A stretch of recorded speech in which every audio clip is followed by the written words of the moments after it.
Hi guys, I'm Ahana and welcome back to my channel. In today's video, I'm going to be talking about how I manage my never-ending flow of emails and messages.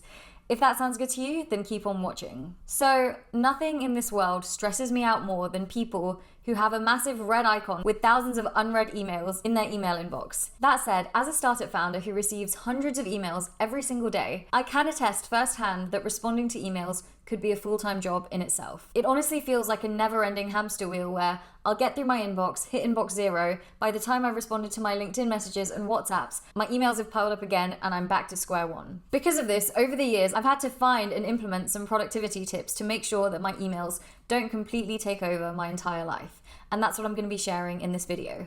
My 5 top tips for managing your emails. My first tip is to prioritize ruthlessly. Not all emails are created equal. So I start by sorting through my inbox and prioritizing messages based on urgency and importance. This helps me focus my attention to where it's actually needed the most and stops me from getting bogged down in trivial matters. If I know that something isn't very time sensitive or the email doesn't have an immediate call to action, it immediately gets deprioritized so that I can actually focus on what's important and what needs doing. My second tip is to set designated email times. Rather than constantly checking my inbox throughout the day and responding as emails come in, I carve out specific blocks during my day that I dedicate to my communications work. Again, I mentioned this in the Week in My Life video.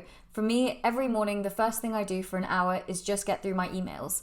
That's not to say that I don't check my emails throughout the rest of the day, but generally, unless I receive a time-sensitive email later in the day, I won't respond to it immediately. I'll rather wait till the following day when I get to my dedicated emailing time. My third tip is to use email management tools. Leveraging tools like filters and labels and automatic responses can really help streamline the whole email process and reduce some of the manual effort required. My fourth tip is to unsubscribe from mailing lists that you don't need to be on. So many emails come from irrelevant mailing lists that we signed up to years ago that we probably don't even remember or never intended to sign up to in the first place. If I see any email in my inbox from a mailing list that I don't absolutely want to be on, I hit unsubscribe immediately. And my fifth and final tip is to create email templates. You may often receive a type of email that elicits a pretty repetitive response. Things like cold sales outreach, where you might have a pretty typical "thanks, but we don't need this right now, wishing you all the best," or sending out offer letters to job candidates or rejections to job candidates, or setting up times to schedule a meeting, or providing an introduction between two people.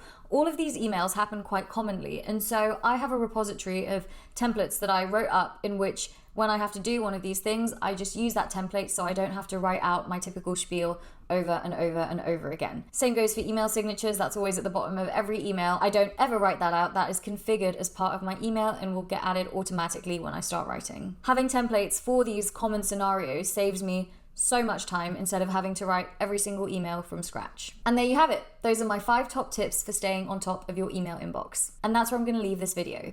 If you enjoyed this video and want to see more content just like this, please give this video a like and subscribe to my channel.